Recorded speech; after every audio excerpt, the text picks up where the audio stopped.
जय हिंद साथियों, स्वागत है आप सभी का सक्सेस वर्ल्ड एमसीक्यू चैनल पर।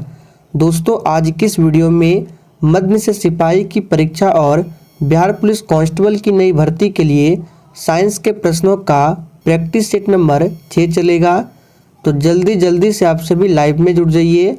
और दोस्तों, जितने भी स्टूडेंट चैनल पर पहली बार आए हैं, आप लोग चैनल को सब्सक्राइब कर लीजिए और साथ में बेल आइकन को ज़रूर प्रेस कर लेना, जिससे आप लोग इस चैनल के सारे वीडियो को बिल्कुल फ्री में देख सकते हैं। तो फर्स्ट क्वेश्चन आपके सामने है, खाने का सोडा है। सभी ऑप्शन को ध्यानपूर्वक पढ़िए। और दोस्तों, आंसर करने के लिए आप लोगों को मैक्सिमम 5 से 6 सेकंड का टाइम दिया जाएगा। तो प्रत्येक स्टूडेंट को नीचे लाइव चैट में अपना अपना आंसर बताना है, तभी आपका प्रॉपर तरीके से रिवीजन होगा। तो यहाँ पे पहले प्रश्न का आंसर क्या होगा? तो जो भी बच्चे लाइव चैट में ऑप्शन डी बता रहे हैं, बिल्कुल सही जवाब है। खाने का सोडा क्या है? तो सोडियम बाइकार्बोनेट है। इसका सूत्र होता है NaHCO3। और धोने वाला सोडा का सूत्र होता है सोडियम कार्बोनेट, जिसका सूत्र होता है Na2C। फिर से लिख देते हैं यहाँ पे Na2CO3। ये धोवन सोडा का सूत्र है। आगे देखिए, वेल्डिंग के लिए किस मिश्रण का उपयोग किया जाता है? बहुत ही शानदार प्रश्न है, फटाफट से आंसर कीजिए। वेल्डिंग के लिए किस मिश्रण का उपयोग किया जाता है? तो दोस्तों, याद कर लीजिए, वेल्डिंग में उपयोग होता है आयरन ऑक्साइड और एल्युमिनियम के मिश्रण का। लेकिन अगर आपसे पूछे गैस वेल्डिंग में किस मिश्रण का उपयोग होता है, तो ऑक्सीजन और एसिटिलीन गैस का उपयोग होता है गैस वेल्डिंग में। दोनों प्रश्नों को ध्यान रखना है। फास्फोरस का कौन सा अयस्क नहीं है? चलिए आप सभी तीसरे प्रश्न के लिए आंसर बताएंगे। फास्फोरस का कौन सा अयस्क नहीं है? तो दोस्तों, यहाँ पे सही जवाब है डी ऑप्शन, ग्रेनाइट। ये फास्फोरस का अयस्क नहीं है। परमाणु के नाभिक में होते हैं। बहुत ही आसान प्रश्न है, लेकिन आपके एग्जाम में 2 से 3 बार पूछा जा चुका है। चलिए आंसर बताएंगे। और दोस्तों, आज साइंस के प्रश्नों का प्रैक्टिस सेट 6 है। इससे पहले 5 प्रैक्टिस सेट हो चुके हैं। अगर आप लोगों ने नहीं देखा है तो सभी प्रैक्टिस सेट को एक ही प्लेलिस्ट में डाल दिया गया है, और उस प्लेलिस्ट का लिंक आपको इसी वीडियो के नीचे डिस्क्रिप्शन बॉक्स में मिल जाएगा। तो परमाणु के नाभिक में होते हैं प्रोटॉन और न्यूट्रॉन। आंसर हो जाएगा बी ऑप्शन। प्रोटॉन की खोज किसने किया था? तो गोल्डस्टीन ने। लेकिन प्रोटॉन का नामकरण किसने किया था? रदरफोर्ड ने। न्यूट्रॉन की खोज जेम्स चैडविक ने, और इलेक्ट्रॉन की खोज जे थॉमसन ने। आँख के किस भाग पर वस्तु का प्रतिबिंब बनता है? चलिए 5 के लिए आंसर बताएंगे। और जितने भी एक्स्ट्रा फैक्ट को बताते हैं, आपको ध्यानपूर्वक सुनना है। एग्जाम में प्रश्न बनेगा और साथ में आपका रिवीजन भी होगा। तो ये भी प्रश्न बहुत ही आसान है। कहाँ पर बनता है? रेटिना पर बनता है। कैसा बनता है? उल्टा, छोटा और वास्तविक। विभवांतर को मापा जाता है। चलिए 6 के लिए आंसर बताइए। विभवांतर को किसमें मापा जाता है? तो बिल्कुल सही आंसर दिए हैं, वोल्ट मीटर द्वारा विभवांतर को मापा जाता है। कौन सा उपकरण विद्युत ऊर्जा को यांत्रिक ऊर्जा में बदलता है? इस प्रश्न को हमने आपको काफ़ी बार बताया है। अगर यांत्रिक ऊर्जा को विद्युत ऊर्जा में पूछे तो आंसर क्या हो जाएगा? डायनेमो। और विद्युत ऊर्जा को यांत्रिक ऊर्जा पूछे तो आंसर होगा विद्युत मोटर। तो फिलहाल आंसर है ए ऑप्शन, विद्युत मोटर। याद रखेंगे, यहाँ पे क्या पूछा जा रहा है? विद्युत ऊर्जा को यांत्रिक, तो विद्युत मोटर है। सूर्य से आती हुई परावैंगनिक किरणों से कौन हमें बचाती है?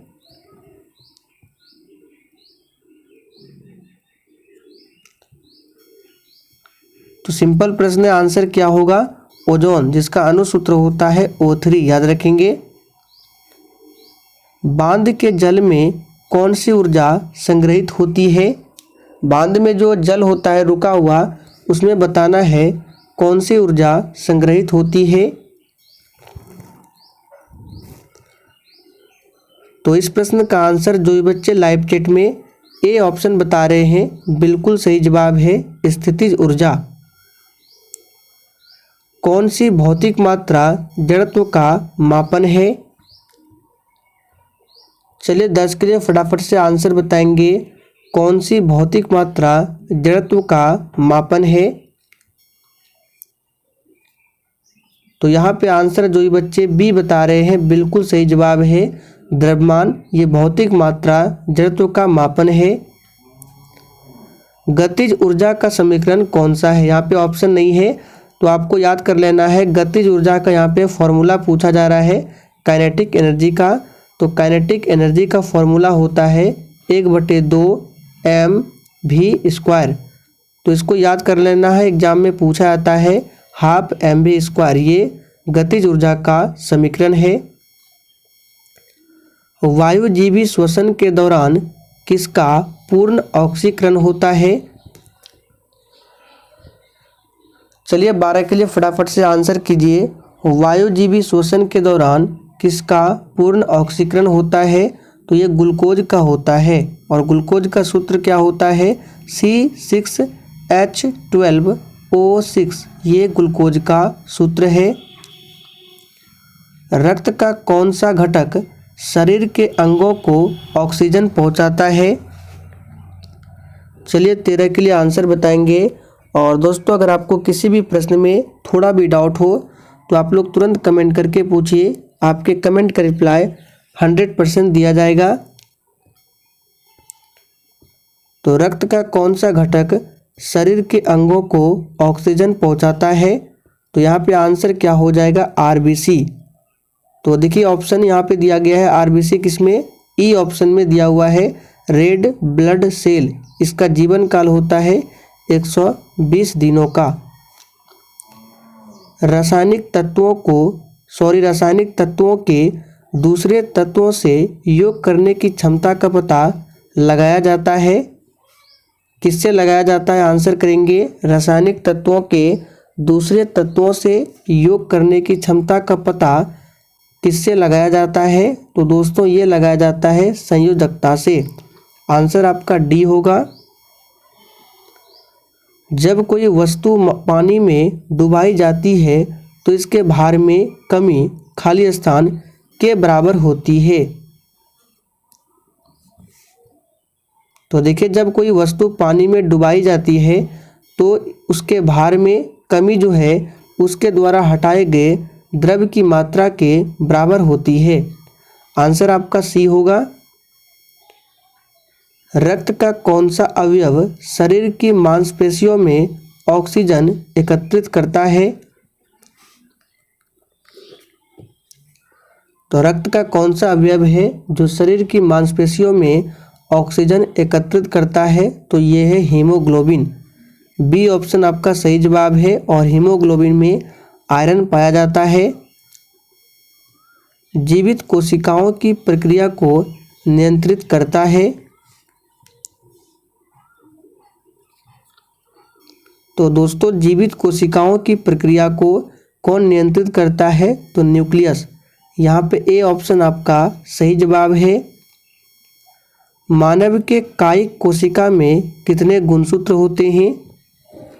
सबसे आसान प्रश्न है, फटाफट से आंसर कीजिए। अगर जोड़ा में पूछा जाए तो 23 जोड़ा, संख्या पूछा जाए तो यहाँ पे आंसर होगा सी ऑप्शन 46।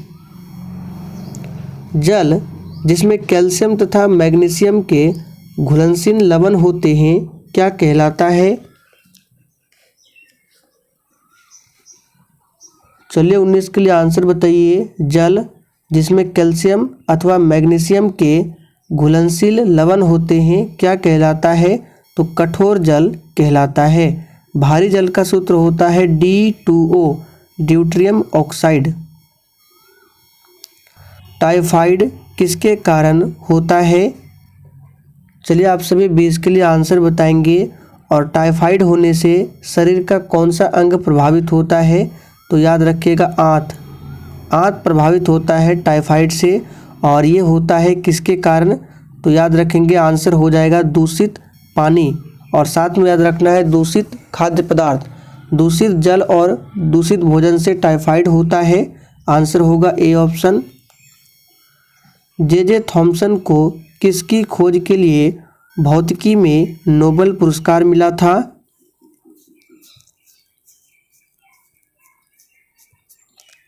तो जे थॉमसन को किसकी खोज के लिए भौतिकी में नोबेल पुरस्कार दिया गया था? तो आप सभी जानते हैं इलेक्ट्रॉन। इलेक्ट्रॉन पर कैसा चार्ज होता है? तो ऋण आवेश होता है। रेशम किससे उत्पन्न होता है?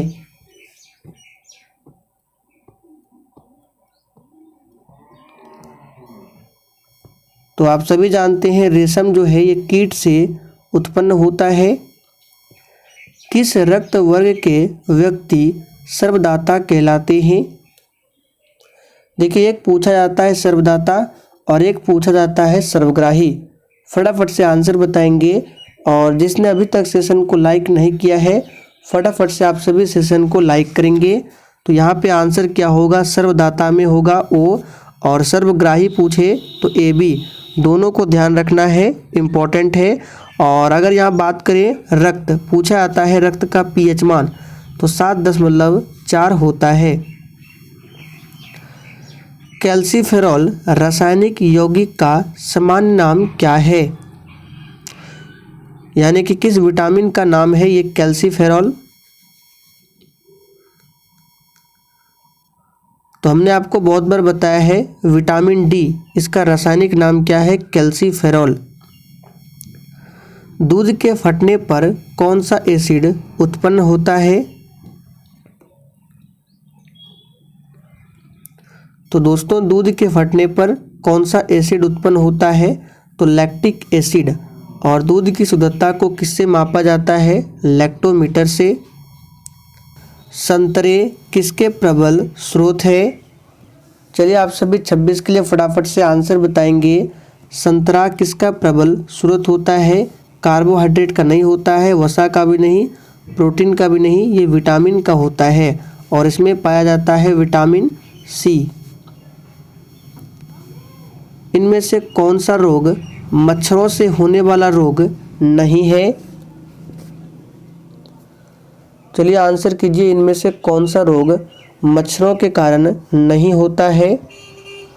तो दोस्तों, ये रोग कौन सा है?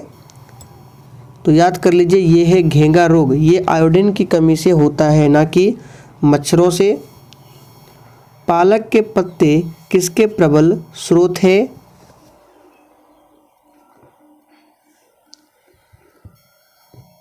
तो दोस्तों, पालक के पत्ते जो है ये किसके स्रोत है?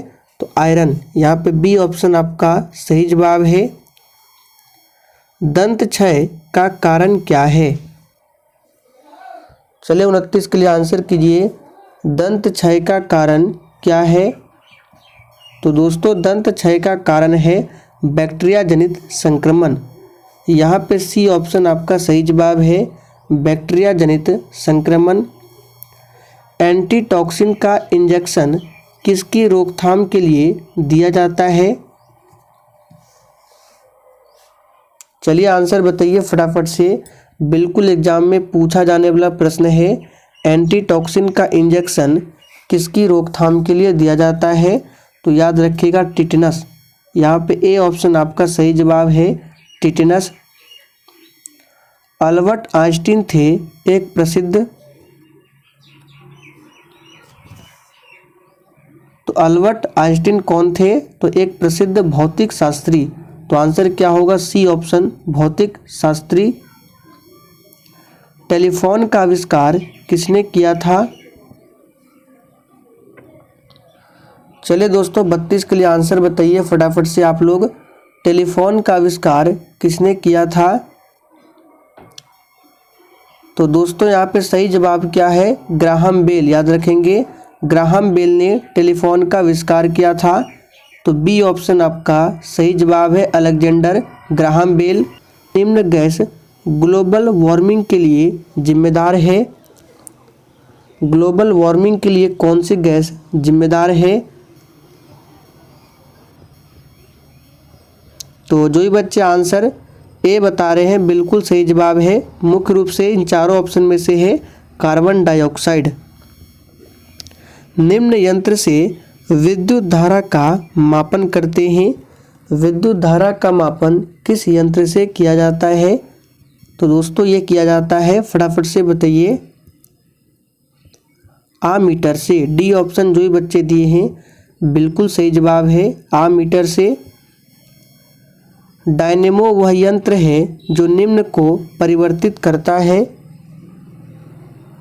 ऊष्मीय ऊर्जा को विद्युत ऊर्जा में, गलत है। यांत्रिक ऊर्जा को विद्युत ऊर्जा में, चुंबकीय ऊर्जा को विद्युत ऊर्जा में, ये भी गलत है। तो आंसर होगा बी ऑप्शन, ये यांत्रिक ऊर्जा को विद्युत ऊर्जा में बदलता है डायनेमो, जिसको जनरेटर कहा जाता है। गैल्वेनीकृत लौह चादरों पर निम्न की परत चढ़ी होती है। तो गैल्वेनीकृत लोहे चादरों पर किसकी परत चढ़ी होती है? जस्ता की। जंग लगने के लिए जस्ता का लेप चढ़ाया जाता है। तो सी ऑप्शन आपका सही जवाब है। पृथ्वी में उपलब्ध सबसे कठोरतम पदार्थ कौन सा है? और इस प्रश्न का आंसर आपको नीचे कमेंट बॉक्स में बताना है। प्रश्न संख्या 38 लिख के आपको आंसर देना है। वॉशिंग सोडा किसका सामान्य नाम है? यानी कि धोने वाला सोडा। और अभी हमने थोड़ी देर पहले देखा था खाने वाला सोडा। खाने वाला सोडा है सोडियम बाइकार्बोनेट, जो कि डी ऑप्शन में है। तो ये तो होगा नहीं। वॉशिंग सोडा क्या है? तो सोडियम कार्बोनेट, याद रखेंगे। तो सी ऑप्शन आपका सही जवाब है। एक प्रकाश वर्ष बराबर होता है, ये आखिरी प्रश्न है, आंसर करेंगे। एक प्रकाश वर्ष बराबर होता है। तो देखिए, एक प्रकाश वर्ष बराबर होता है 9.46 × 10⁻12 किलोमीटर। कभी कभी आपको कन्फ्यूज करने के लिए ऑप्शन में मीटर भी रहता है, तो दोनों याद रखेंगे। 9.46 × 10⁻15 मीटर, ये मीटर में और ये किलोमीटर में, दोनों एक ही है। तो आंसर फिलहाल क्या हो जाएगा? बी ऑप्शन, याद रखेंगे। तो दोस्तों आज के लिए इतना ही, तब तक के लिए जय हिंद।